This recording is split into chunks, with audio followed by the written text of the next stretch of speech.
Hola, soy Germán Adriasola y los invito a Desde las entrañas del terror, algo donde los fanáticos de este género vamos a poder disfrutar de la historieta internacional y nacional de este género que tanto amamos. Así que pasemos una tarde entretenida.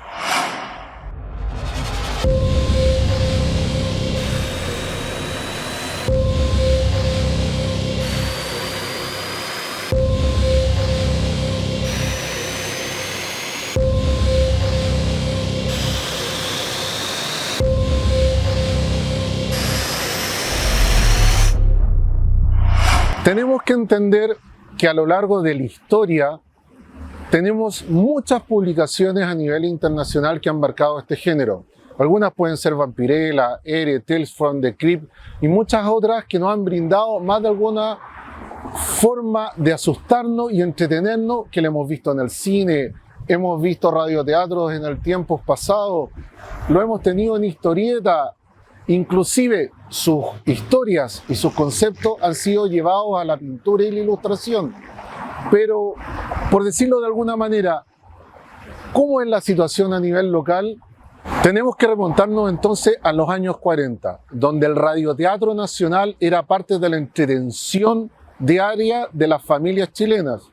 Momento en que el show de la Desideria y muchos otros tuvieron relevancia, pero hubo uno que destacó por sobre todo. Y este es el siniestro Dr. Mortis. Disfruten hoy de esta agradable historia de horror que he titulado así.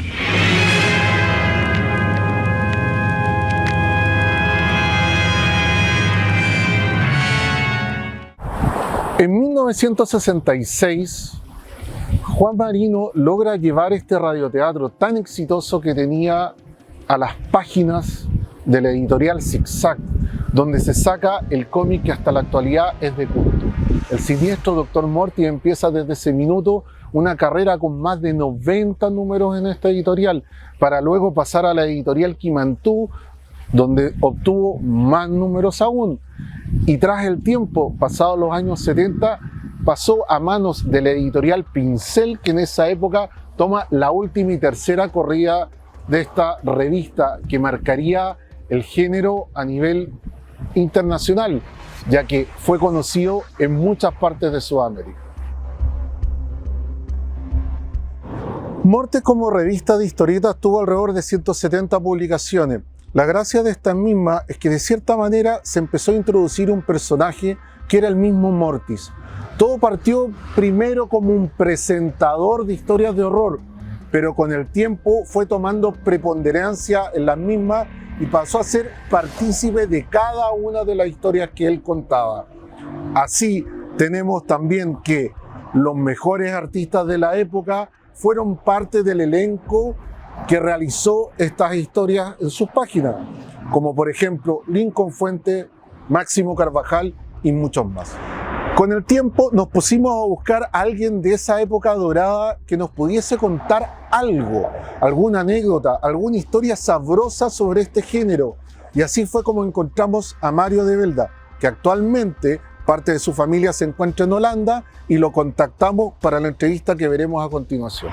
Bueno, acá, amigos, realmente tenemos la gran aventura, porque no se puede decir de otra manera, a Mario de Belda, que en este minuto se encuentra en Holanda, que fue un dibujante de la época clásica de la historieta nacional, de la época dorada, en contacto con nosotros para que hablemos al respecto de Mortis, una pasión de muchos dentro de la historieta de terror. Pero primero que nada, Mario, por favor, preséntese, y un gusto tenerlo hoy día. Germán, bueno, antes que todo agradecerte por supuesto la invitación a esta exposición. Y bueno, soy Mario de Belda Cid, un dibujante que logró publicar vivo en la quinta región, en Quilpué específicamente, y logré publicar en algunas revistas bastante interesantes que aparecían en Santiago. También tuve algunas publicaciones en la quinta región. Primero, y debo decirte de que la primera publicación que yo tuve fue en Mampato. Logré colocar en esa revista, prestigiosa revista, dos historias que me las aceptó la señora Isabel Allende, que era directora en ese tiempo de la revista, y logré colocar Retorno al Paraíso, una historia que yo había leído. Mi padre fue el que me llevó un bolsilibro en ese tiempo, y leí esta historia como debe haber sido como a los 14 años aproximadamente, y me gustó tanto la historia que dije, bueno, algún día voy a llevarla al papel, voy a hacerla una historieta de este libro, y si logro publicarla, mejor todavía, ese era mi sueño a esa edad. Mi padre me ayudó posteriormente a hacer el guión de esta historia y bueno, lamentablemente él falleció en el año 73, en marzo del 73, y yo la publiqué en abril del mismo año. Por eso que en la primera parte de esta historia, de esta historieta, está registrado un reconocimiento a mi padre. Y bueno, con la señora Isabel Allende, Yona, que era la directora en ese tiempo, me pidió una segunda historia y publiqué Robinson de Marte posteriormente. Y bueno, esto me dio también un poquitito de confianza con respecto a lo que era lo que eran publicaciones, y me presenté a la editorial Dilapsa. Y ahí hablé con la señora Ana María Busto, que también le mostré mi carpeta de dibujo y me pidió que si le podía colaborar en la revista Doctor Morty. Y Ahora, también logré colocar dos historias ahí. pero en esa época cuéntame un poco cómo era la situación, cómo la gente veía la historieta de terror, porque se publicaban muchas obras en ese momento acá en el país, de todo índole, de western, de aventura, para niños, en fin, pero la parte terror, ¿cómo lo tomaba la gente? Mira, mi apreciación eh, fue de que principalmente yo creo que el terror entró acá en mi país mucho antes. ¿Ah? Yo me recuerdo de que el mismo Doctor Morty yo lo había escuchado en los radioteatros, y eso yo tenía aproximadamente 14 años, más o menos, y, los radioteatros se mantuvieron por un largo tiempo. Eh, pero el terror en general entró en Chile, yo digo aproximadamente, creo, no, y no estoy muy equivocado, por ahí por los años 65 en adelante. Claro. Y entró con mucha furia, principalmente cuando apareció la revista Doctor Morty. Doctor Morty fue una de las revistas que verdaderamente atraía mucho a las personas, a mí también, por supuesto. Tengo un alto de revistas de esa época guardadas, Qué lindo. y me llamaba poderosamente la atención su historia, que Juan Marino las plasmó muy bien en cuanto a guión. Y bueno, dicen que los guiones los hacía, después me enteré yo, Eva Martini. Incluso los dos guiones que me pasaron venían con el nombre de ella, Eva Ah, Martini. bien. Así es que yo creo que el terror fue algo que apasionó bastante a la gente. Además que en ese tiempo, junto con la revista, llegaba mucha película también del extranjero, que eran muchas de ciencia ficción, terror, y muchas de, obviamente, vampiros, Frankenstein, y muchas más. Estos, ¿cómo se llaman? Los monstruos, los terroríficos, eran todos muy atractivos, sobre todo para la juventud. Claro, los clásicos monstruos de la Universal, de que se dice en la actualidad, de que son Justamente. todos los clásicos basados en la literatura de género de terror. Ahora, en el caso específico de lo que a usted le tocó trabajar en Morty, por lo que decía recién, hizo dos historias. ¿Cuáles son? ¿Qué características tenían más o menos cada una? Mira, la primera que me pidió la señora Ana María Augusto que yo realizara era La urna de plomo, que fue la primera que publiqué en esta prestigiosa revista, y en la cual tuve honor por supuesto, publicar después de haber visto grandes dibujantes como Máximo Carvajal y bueno, varios más que no recuerdo en este momento los nombres, pero había muchos dibujantes que yo admiraba, y colocar mi historia en esta revista para mí era un honor.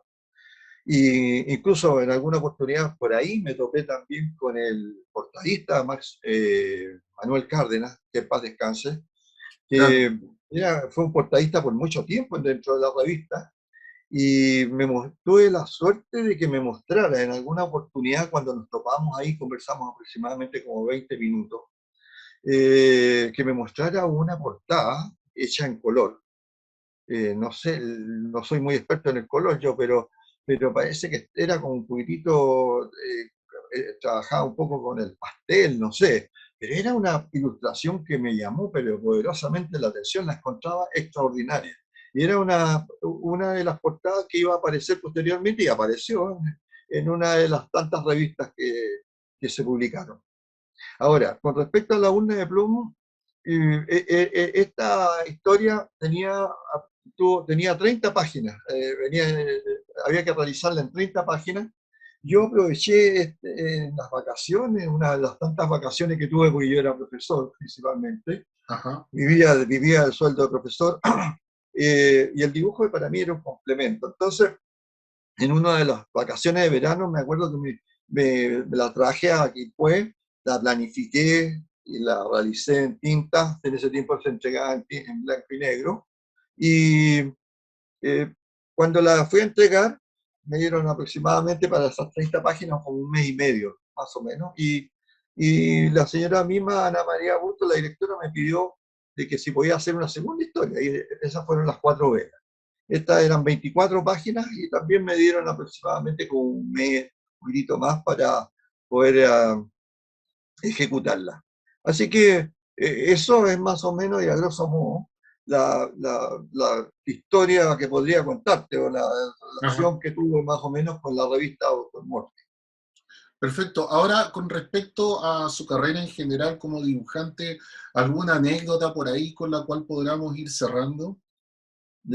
Bueno, mira, anécdotas, obviamente tuve muchas, pero te voy a mostrar o te voy a hablar de dos que específicamente las tuve como en el año aproximadamente 80, por ahí. eh, yo me presenté a la editorial Molino, Ajá. que era una editorial que sacaba revistas picarescas, como La Papaya, Quirquincho, Exacto. Ñupeiro, Gol Humor, etcétera. En todas ellas aparezco. Pero ahí me encontré con una disyuntiva tremenda, porque yo por un lado soy profesor de educación general básica y le hacía clase a los chicos de primero a octavo básico, y al mismo tiempo me encontraba dibujando en estas revistas picarescas. Entonces decidí ocultar mi apellido y colocar solamente en algunas de las ilustraciones que yo hacía el nombre de Mario, o eh, escrito solamente DB, ¿no? En vez de Belda. Perfecto. Y bueno, muchas de ellas están firmadas así. Y para evitar algún malentendido que podía surgir con algún apoderado, la verdad. Y creo que verdaderamente no me arrepiento de haberlo hecho así, porque verdaderamente había que ser un poquitito cauteloso en ese aspecto. Esa fue la primera anécdota. La Ajá. segunda se me presentó también cuando me presenté a hablar con el director en ese tiempo, Joel Espinosa, que también en paz descanse. Eh, Joel le mostré mi carpeta, le gustaron mucho mis dibujos, y me dijo que podía trabajar, iba a trabajar un buen tiempo con ellos, ejecutando historietas o chistes. Y Y yo le pregunté en ese momento cuál era la razón principal de por qué me estaban contratando, porque siempre me he sido muy autocrítico de lo que yo hago. Entonces me dijo, mira, te contratamos por dos razones. La primera, me dijo, es por tu dibujo, que nos gustan, pero la segunda es que tú como profesor estás sujeto a una disciplina. Y al estar sujeto a una disciplina, eso nos garantiza de que tú nos vas a entregar los trabajos que te solicitamos en los tiempos que te pedimos. Efectivamente, yo siempre he trabajado, para mí las entregas son sagradas. Claro. Eh, y me llamó poderosamente la atención porque me decía, porque verdaderamente tenemos una gran cantidad de problemas con los dibujantes, con algunos dibujantes, no todos, por supuesto, Ajá. que verdaderamente no cumplen en los plazos estipulados. Estas son, a grosso modo, estas dos anécdotas las que me verdaderamente me sucedieron en esta editorial. Ahora, don Mario, para el cierre en sí, sé que usted está ¿Sí? trabajando en la actualidad en un proyecto actualmente. ¿Qué nos puede contar al respecto? Bueno, en la actualidad he trabajado principalmente para el extranjero. Yo me encuentro y aparezco mucho, incluso en este momento, me han destacado un par de dibujos por menos de una semana en la página dibujando.net. Incluso aparece todavía recién el destacado, como destacado el segundo dibujo. Para mí, por supuesto, esto me satisface totalmente. Y a través de esta página logré que me contactaran desde Colombia para hacer un cómic de un personaje que se parecía mucho a La Roca. ¿Mm? Eh, fueron como 20 páginas aproximadamente. Posteriormente me llamaron de Alemania para hacer la publicación, para hacer que yo les hiciera una ilustración relacionada con Perseo y la lucha con la Medusa. Qué buena, qué buena. Era un rompecabezas. Y, y después vino una contratación de un trabajo por aproximadamente 200 páginas desde Holanda, lugar donde me encuentro en este momento. Mira las coincidencias, de 162 países reconocidos tenía que tocarme justamente Holanda, donde viene mi hijo y donde estoy en este momento. Y me contrataron para, como te digo, hacer 200, no, unas 300 páginas más o menos, o 200, 300 páginas, no lo recuerdo bien. Y era un mega cómic que parte más o menos con la historia desde Salomón hacia adelante. Tiene muchas batallas y muchas cosas religiosas también. Perfecto. Bueno, entonces podemos ir diciendo de que tenemos para rato a Mario de Belda en el mercado, lo cual lo encuentro muy bueno porque es genial de que los grandes autores de la época dorada de nuestra historieta nacional sigan de cierta manera manteniendo un estandarte con usted afuera del extranjero, y qué mejor que haciendo que lo que a usted más le gusta. Ahora ya dedicado, me imagino, a tiempo completo, porque ya de profesor claramente yo creo de que no creo de que se tome ahí los tiempos, ¿cierto? Pero qué bueno en realidad. Así es, yo trabajé 44 años como profesor, ya me encuentro como 8 años retirado, me he abocado totalmente y centrado principalmente en perfeccionar aún más el dibujo, todo lo que pueda. Hasta este momento, hasta aquí he llegado, hasta más en esto voy. Sigo tratando de superarme, por supuesto, y bueno, si mis trabajos, por supuesto, son del gusto de las personas, de las editoriales y de las personas que requieran de mis trabajos. Yo les pido y les sugiero de que visiten mi blog, es de Belda Ilustraciones, blogspot.com, y ahí vean mi historial y vean mi dibujo, y sí, por supuesto, el tiempo que me quede lo trataré de aprovechar al máximo. Finalizo, yo creo, diciendo de que doy mi más grande agradecimiento, por supuesto, a ti, Germán, y también a la misma revista Dr. Morty, sobre todo a Juan Marino, y al mismo la revista Dr. Morty, que me permitió, como te digo, publicar un par de historietas ahí también. Genial, muchas gracias entonces. Nos estamos Gracias a ti, Germán, y bueno, estaremos en contacto en alguna futura oportunidad cuando tú lo requieras o me necesites. Démosle la gracia entonces a Mario de Belda, que desde Holanda nos brindó esta importante información que va a quedar para la posteridad a todos los fanáticos de Mortis. Entonces tenemos que tener claro que la revista fue publicada hasta alrededor de la mitad de los años 70 y su radioteatro siguió a las radios nacionales hasta mediados de los años 80, momento que dejó una marca tal que incluso en la actualidad se siguen sacando reediciones gracias a lo que encontramos en los kioscos, y también algunos jóvenes autores han presentado nuevas historias en alabanza a este genial personaje que es verdaderamente inmortal. Entonces, en el género del terror, ¿qué se está haciendo a nivel local?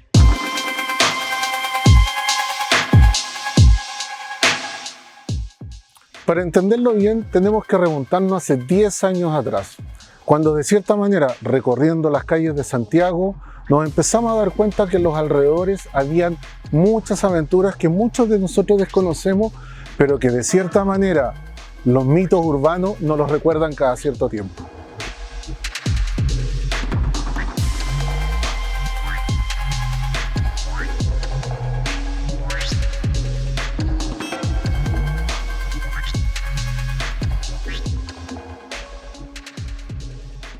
Así, las historias como las catacumbas de Santiago, la Quintrala, las casas embrujadas, el vampiro de Rancagua y muchas otras empiezan a marcar la tónica de algo que yo creo que se debía mantener y recuperar en el tiempo para las nuevas generaciones, ya que muchas de estas historias son conocidas en el boca a boca, en el mito popular, en el conversar con los abuelos, con la familia, en esas típicas comidas de fin de año que de cierta manera en algún minuto traen a colación una historia de terror para entretener a los más niños. Como dibujante de historieta, entonces tenía a la mano un montón de ideas que tenían que ser plasmadas en las páginas de un cómic, y es ahí cuando nace Catacumba.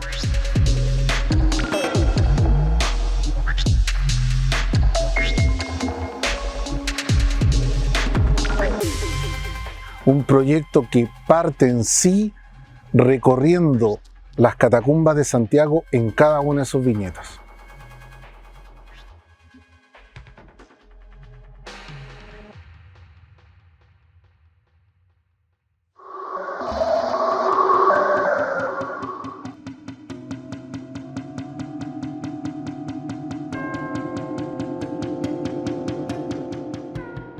Debo reconocer que siempre me llamó la atención este tema.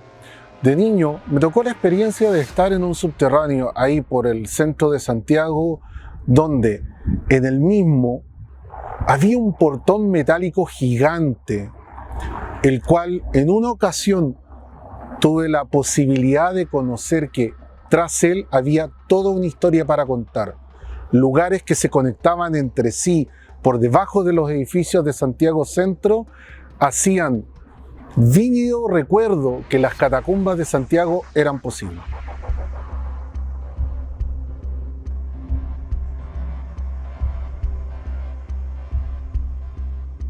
Pero ¿cuál era entonces el contexto de todo esto?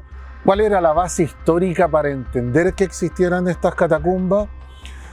Muchas cosas se dicen, desde que de cierta manera el San Cristóbal es un volcán dormido, que de cierta manera bajo cualquier ciudad del mundo existe algo oscuro, oculto, una atrocidad, un monstruo que habita ahí. Pero para eso es mejor referirnos a algunas de las teorías que nos marcan el contexto histórico.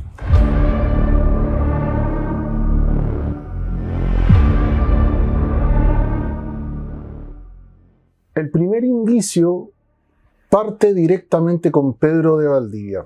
Al parecer, cuando él llegó al valle, no necesariamente era todo tan verde y tan desolado o perdido como te lo pintan, sino que aparte de los indígenas de la región, algunas construcciones incas, un probable templo de veneración al sol, tal vez una piedra inclusive de sacrificio, podía hacer que los incas que se encontraban en este sector ya tan lejano para ellos, hayan creado emplazamientos, estructuras ya bastante antiguas que le podrían haber dado la pista para que Pedro de Valdivia decidiera montar acá su lugar base, entendiendo que de cierta manera también habían construcciones de desagües de agua, sacar agua del mismo río Mapocho que estaba ahí para las plantaciones que estos mismos indígenas tenían en la región.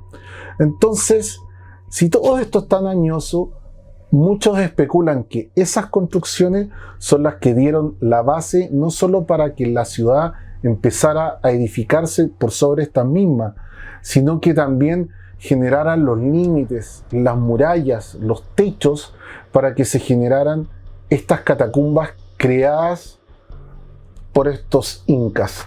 En otra lista también tenemos a los jesuitas, una agrupación que para muchos tiene una connotación bastante particular.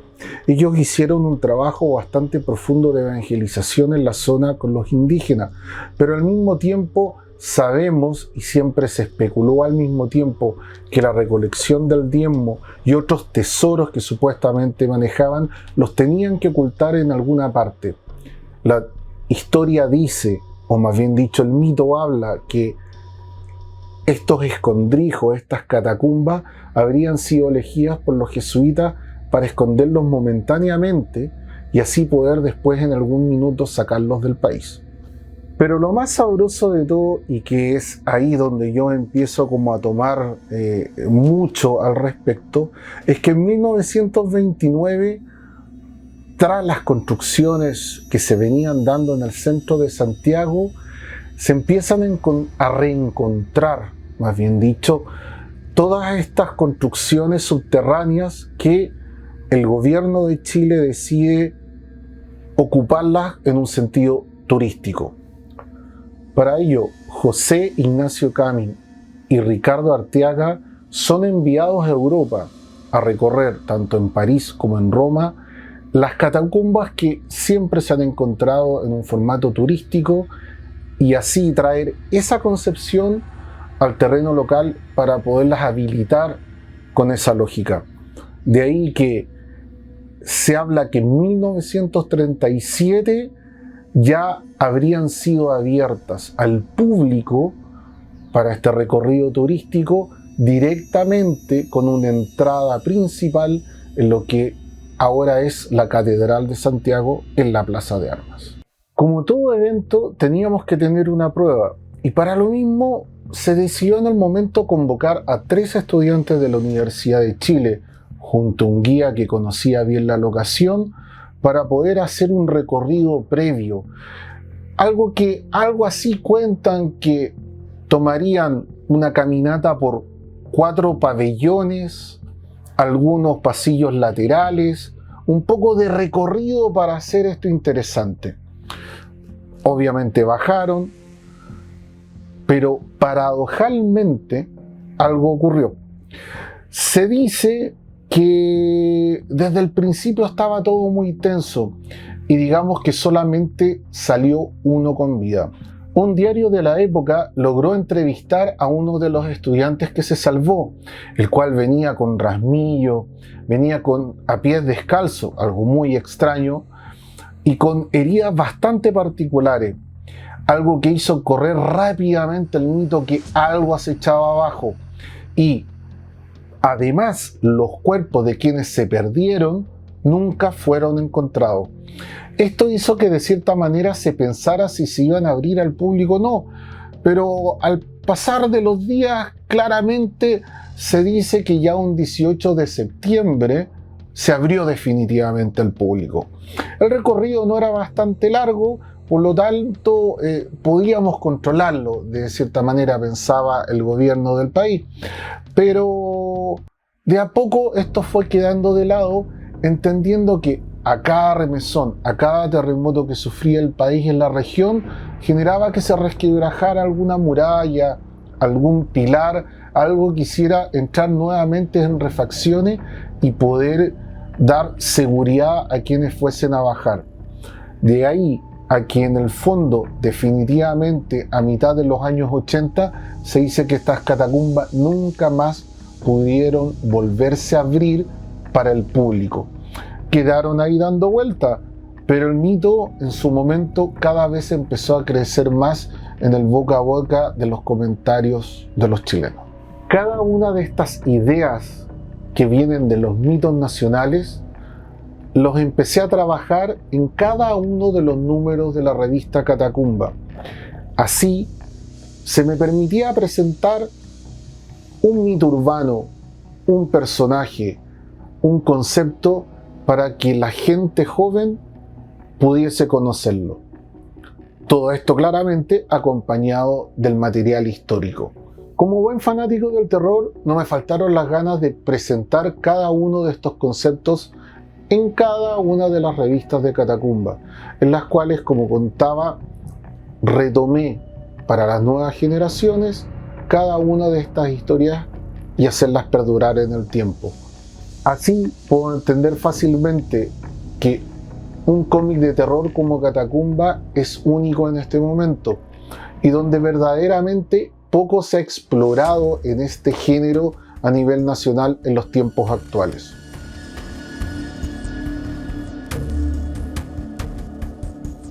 Soy Germán Adriasola y desde acá, mi estudio en Santiago de Chile, los invito a que desde las entrañas del terror hagan sus comentarios, hagan sus preguntas y ahora en vivo las podamos conversar.